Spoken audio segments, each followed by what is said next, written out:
Bora mergulhar em um dos capítulos mais fascinantes e, olha, mais polêmicos da história religiosa, o gnosticismo. É uma visão do cristianismo que foi perseguida, silenciada e praticamente apagada dos registros, até que uma descoberta espetacular mudou tudo. Essa citação do livro secreto de Tiago, ela já joga a gente direto num clima de mistério, de conhecimento secreto. A ideia de que além do que Jesus falava para todo mundo, existiam ensinamentos mais profundos, só para alguns. Uma história que por séculos foi escondida de propósito. Então, para a gente conseguir entender o que é o gnosticismo, primeiro a gente precisa dar um passo para trás e sacar como que a história deles quase, mas quase mesmo, se perdeu para sempre. Pensa comigo. Como seria tentar entender uma ideia lendo só o que os maiores detratores dela escreveram? Foi exatamente o que aconteceu aqui. Por muito, muito tempo, as únicas fontes que a gente tinha eram dos líderes da igreja primitiva, os chamados heresiólogos, ou seja, caçadores de hereges. E olha, a hostilidade não era pouca, não.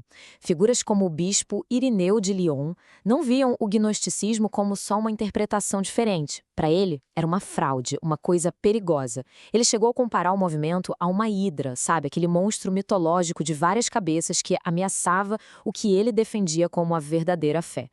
Tá, a gente já viu como eles foram pintados pelos inimigos. Mas afinal, no que os gnósticos acreditavam de verdade? Um texto chamado Livro Secreto de João dá uma resposta que, na época, era simplesmente chocante. Uma releitura radical da própria criação do mundo. Essa era a bomba. A premissa central, e vamos combinar, super explosiva de muitas correntes gnósticas. Eles olhavam para a história da criação, lá no Gênesis, e não viam um ato perfeito e divino. Eles viam algo com defeito. E é aqui que o negócio fica interessante. O contraste é gritante. De um lado, o Deus da tradição, todo-poderoso, perfeito. Do outro, na visão gnóstica, uma divindade menor, ignorante, quase um impostor que comanda esse mundo material. Para eles, o Criador do nosso mundo não era o mesmo Pai que Jesus revelou. Esse Criador tem até nome, o Demiurgo. Ele teria feito o mundo físico como se fosse uma cópia mal feita, imperfeita, de um mundo espiritual superior. E o pior, por pura ignorância, ele se acha o máximo, o único Deus, sem nem sonhar que existem realidades muito acima dele. Na visão gnóstica, a origem do problema humano não é o pecado de Adão e Eva, mas sim um erro cósmico. A história começa com um ser divino chamado Sofia, que significa sabedoria. Ela age por conta própria e acaba gerando o Demiurgo. E nesse processo, um pedacinho da luz divina dela fica preso na criação material, mais especificamente, dentro de nós, seres humanos. Como dá para imaginar, essas ideias eram perigosíssimas para a época. Por séculos, elas eram só sussurros nas páginas dos seus acusadores. Mas aí, no meio do século XX, tudo, absolutamente tudo, mudou.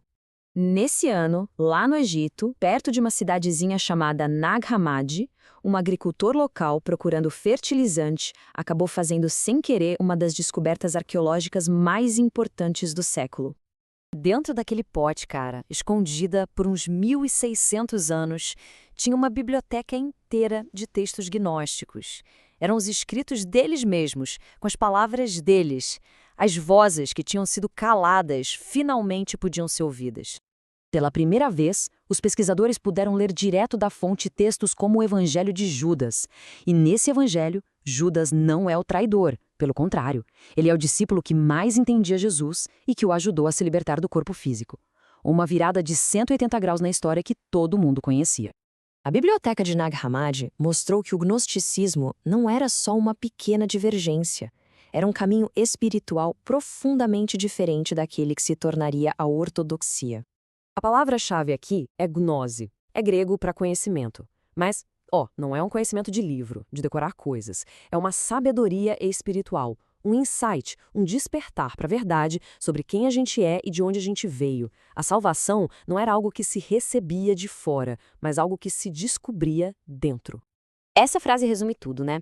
A ideia era que, se existe essa faísca divina dentro da gente, então olhar para dentro, se autoconhecer de verdade, era o caminho para conhecer o verdadeiro Deus. A libertação desse mundo material do Demiurgo vinha dessa iluminação interior. Essa descoberta abriu um capítulo totalmente novo, mas também criou um monte de debates. E a principal pergunta passou a ser: como é que a gente deve chamar tudo isso? E o mais curioso é que o termo gnosticismo, do jeito que a gente usa, foi criado só no século XVIII. Os grupos daquela época não se viam como parte de um movimento único. Os textos que foram achados mostraram uma diversidade de ideias tão grande que os estudiosos começaram a se perguntar se um rótulo só dava conta de tanta complexidade. Alguns pesquisadores de peso, como Elaine Pendius, defendem que a gente deveria até largar esse termo. Em vez de pensar numa ortodoxia contra uma heresia, ela propõe que nos primeiros séculos existiam vários cristianismos diferentes, todos disputando espaço e legitimidade. Por outro lado, outros, como Marvin Meyer, dão um contraponto. Eles dizem que, beleza, o termo pode ser complicado, mas alguns escritores antigos, como o próprio Ireneu, mencionavam grupos que se chamavam de gnostikoi, ou seja, aqueles que sabem. Para eles, abandonar o termo seria perder essa conexão e dificultar o estudo.